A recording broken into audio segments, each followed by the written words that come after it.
Hi guys, this is Ruben. Glad to be here this morning. Hope you're doing well.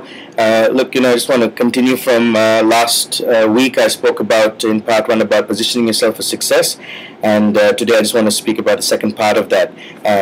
It's taken from Psalm 1 about positioning yourself for success and the steps you need to take, just three-part steps, which I actually didn't get to tell you what the three steps were in part one, because I was just talking about the word blessed and the benefits of being blessed in part one.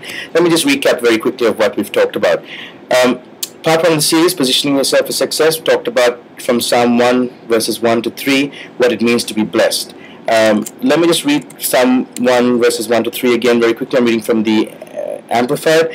Blessed, happy, fortunate, prosperous, and enviable is the man who walks and lives not in the counsel of the ungodly, nor stands in the path where sinners walk, nor sits down to where the scornful gather, but his delight and desire in the law of the Lord, and on his law, the precepts, the instructions, the teachings of God, he habitually meditates day by day and by night.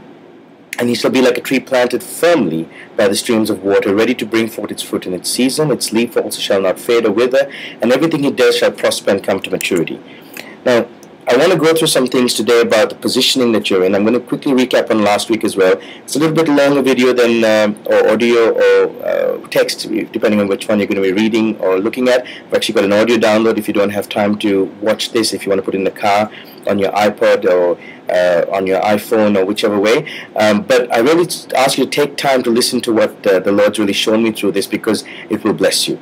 It will bless you financially. It will bless you in your ministry. It will bless you in your relationships. It will bless you in every part of your life, in your health, in your community, in every aspect. And God's word stands firm. So let's just go through this. I'm reading a little bit of what I've written down, just so that I don't miss anything. Let's do this. We are taught a very powerful truth on how to position ourselves for success. It's in Psalm 1. It is such a simple truth that it's often quite missed. No matter what your circumstance, whether you are in financial hardship, stressful relationships, or bad health, you can easily and quickly apply these simple yet powerful principles and see immediate results. Even if you're going well in life, you may seem to be successful, but success is coming at a price of overworking, or even at the sacrifice of relationships and health, then these principles, once put into place, will give you effortless change and success. Now, the word blessed, as we talked about last time, means to be happy, fortunate, prosperous, and enviable. I did make this outrageous statement last time, and I'll say it again, that if you are not happy, fortunate, prosperous, and even enviable in your daily life and on a continuous basis, then really you weren't blessed, and therefore out of God's purposes. Indeed, to be blessed by God is to be happy, fortunate, prosperous, and enviable. I mean, that's an amazing, magnificent gift, that blessing we have from God through Jesus Christ. And as I explained later, it's an effortless change. Once you understand the teaching of the Word of God, it is an effortless change to be blessed. I then went on to explain last time in part one of this teaching that by applying a simple truth, you're able to live a blessed life. The simple truth is that you're to delight and desire in the law of God and meditate or think on God's law habitually and continuously. Now, how do you do this? I talked about delighting and desiring God's word, but we didn't talk about how do I actually get to do this? How do I delight in God's word and desire it and meditate continuously? Well, simply, let's break it up into two sections. To delight and desire in God's word is just to follow the new covenant commandments that Jesus has laid out for us. There are actually only three in the word of God that sums up all the commandments in the old covenant. Those three are: love God with all your heart, strength, mind, and body; love your neighbor as yourself; and preach the gospel, or share the gospel of Jesus Christ. We love God because of his perfect love over us. You see, we can't actually love God with all of our strength, mind, and body and heart and our being. It's actually that we accept God's perfect love over us, and as we do that, then we begin to love God more. 1 John 4, 7-11 actually sums it up perfectly. It says, "Beloved, let us love one another, for love is of God, and everyone who loves is born of God and knows God. He who does not love does not know God, for God is love." Isn't that amazing? God is love. In this, the love of God was manifested toward us, that God has sent his only begotten Son into the world that we might live through him. In this is love, not that we loved God, but that he loved us and sent his Son to be the propitiation for our sins. Beloved, if God so loved us, we also ought to love one another. See, to delight and desire in God's law is to love God, love our neighbor, and preach the gospel. Now, The way to do that is simply by letting God love us perfectly, accepting that He loves us perfectly. When we accept that He loves us perfectly, then God is love, we begin to love each other, and we begin to share the gospel of the good news of God's love. As we allow God's love to abide within us, we're able to delight and desire the law of God. Now, what does it mean to meditate continuously and habitually, the second part, on God's law? It's to do what Romans 12:2 says. Do not be conformed to this world, but be transformed by the renewing of your mind, that you may prove what is the good and acceptable and perfect will of God. Your mind can only be renewed through the Word. Faith is activated by hearing the Word of God. Romans 10:17. As you make a purposeful effort to delve into the most exciting book of life that ever existed, that's the Bible, your mind will be renewed and your life will begin to live in a blessed life. So two things you need to be blessed. Receive God's perfect love over your life, thereby delighting and desiring the law of God, and think on and read the Word of God on a continuous basis so your mind is renewed in His truths. Now, a lot of people say, it's hard, I'm finding it difficult to read God's Word every day. But my response to that is, why do you brush your teeth every day? Well, I hope you do anyway, because we've been told by the dentist that if we don't, then we're going to get cavities, and there's a likelihood of a higher cavity increase and problems with your teeth, which can lead to health problems down the track. So on a daily basis, we regularly brush our teeth.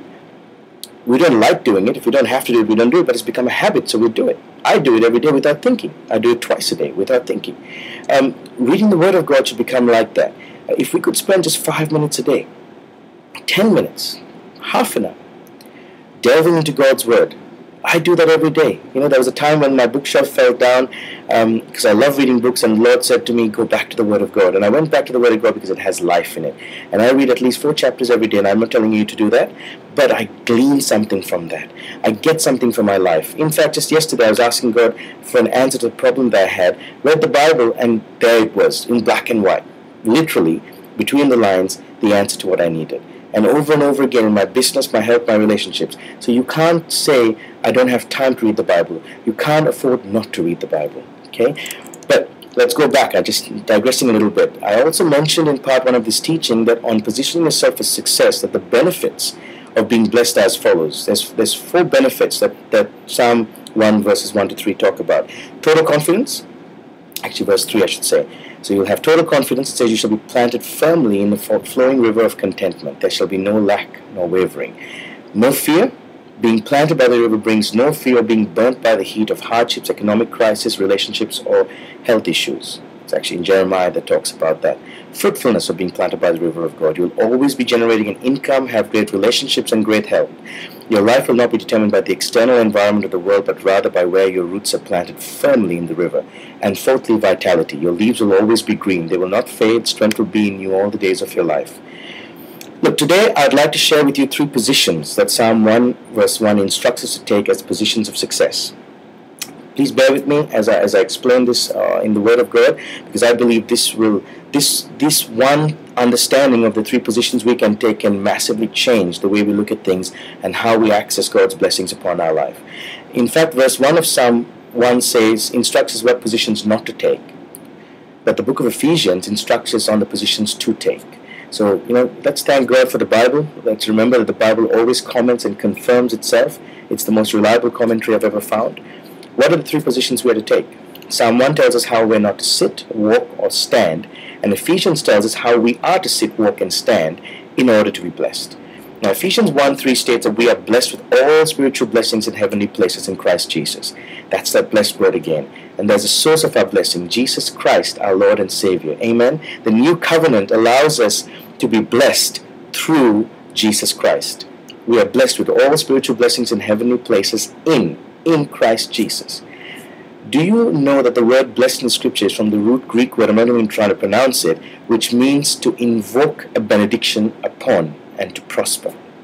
To invoke a benediction is to invoke a physical blessing.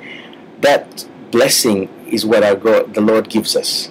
The Old Testament prophets like David foresaw this new covenant in his time with the Lord and was excited about it. The saints of old long to live in our days when success in the Lord is effortless on our part, as it has to do completely with the finished work of Jesus and not on our own efforts. Amen and amen, and thank God for that. I hope you got that.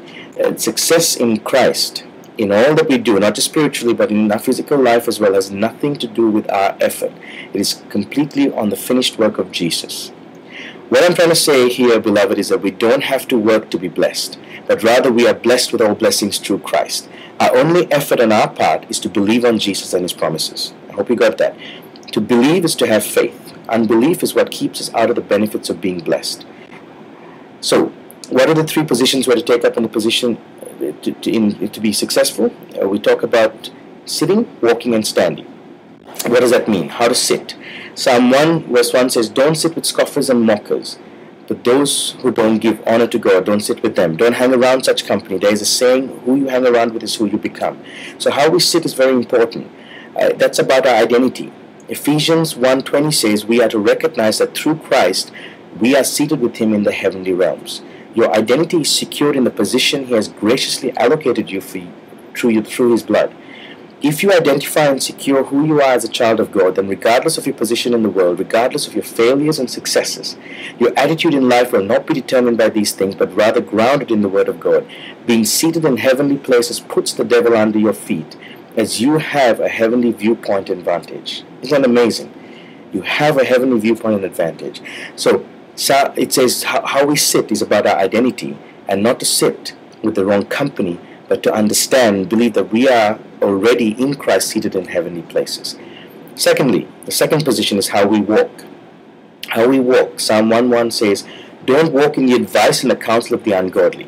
What can they tell you of your future?" Instead, how we walk is about our purpose.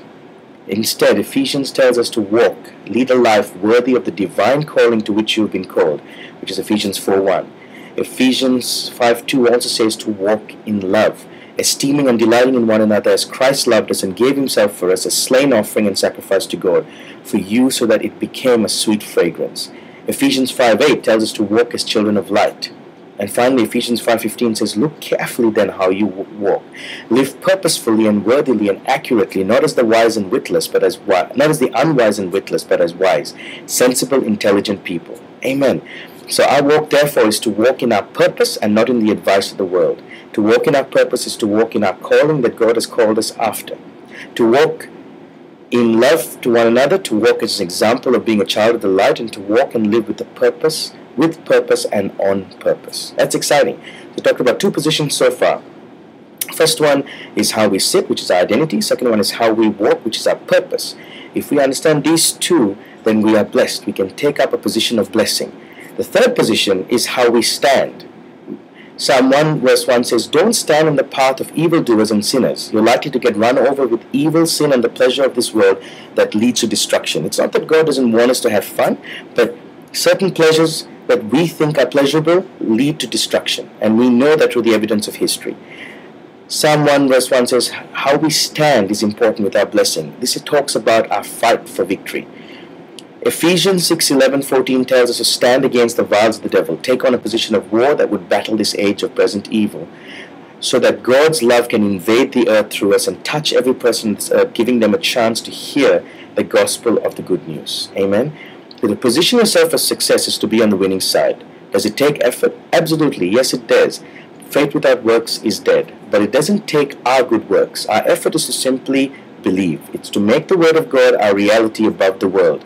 That is, to believe in God and not doubt His promises even when our present reality may contradict the Word. Our work is to believe on the one who sent Him.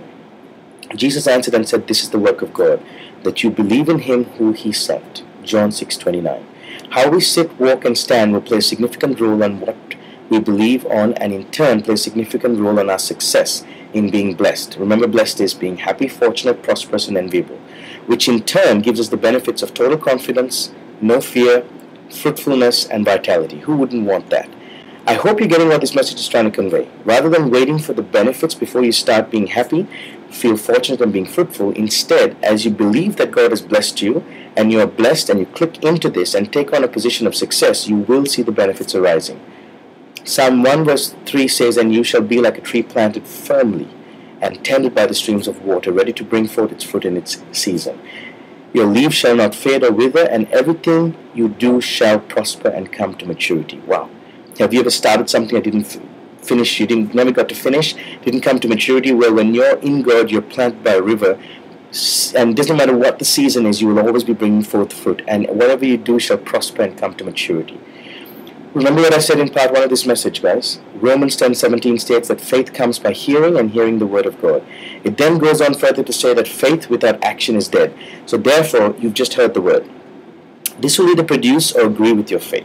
The next step is very important. It's for you to put your newfound truth into action and see results. We must see fruit in what we learn. Otherwise, knowledge is not power. It's knowledge and action that produce power. So if we hear the word and it's great, it sounds good, we're all excited, but we don't do anything about it, we don't see fruit. So what do you do next? I want you to look at the page on making change. Talks about sowing a seed of faith and not manna. Look, I'm not talking about financial sowing, but something much more important that will yield results and fruit in your life. You can click here on the page to find out more, and then I want you to come back and pray this prayer, or you can just go ahead and pray this prayer. Because what you're doing is sowing seed that will cause a change. You're not just sowing manna. Manna is a miraculous change that will last only for a day. Remember in the wilderness, manna lasted only for a day, and then it went rotten. It lasted 2 days during the Sabbath time. But instead, when you sow seed, it will produce fruit. And your effort is to believe on the one who he sent, Jesus Christ. Let's pray this prayer together. Dear Heavenly Father, I repent of not living life in the fullness that you have already paid for through your Son, Jesus Christ, on the cross of Calvary. I have allowed the lies of this world and the devil to deceive me and influence my thinking. I have not lived a blessed life, even though it is readily available to me. I repent of not spending time meditating on your word and being transformed by the renewing of my mind. I repent of forgetting your perfect love over me that casts out all fear and brings life to my bones. And now, in the name of Jesus and on the authority through the Spirit of God, I command all lies and deception to leave my mind, and I sow a seed of how blessed I am into my life today that will yield fruit for the rest of my days. I thank God for being blessed, happy, fortunate, prosperous, and enviable. I declare and decree that I have total confidence, no fear, fruitfulness, and vitality in all areas of my life. I declare and decree that I take on positions of godliness in that I am seated in heavenly places with Christ Jesus. The devil is under my feet, defeated. I am walking in the calling of God and in love, and I am standing and taking my ground against the wiles and plans of the enemy. I speak victory into my life in Jesus' name. Amen. I'm just blessed to be able to share this with you, and thank you for taking the time to listen to this. God bless you. Have an awesome, awesome time, and have an awesome week ahead, and be a marketplace minister. Learn to minister the gospel wherever you are. God bless.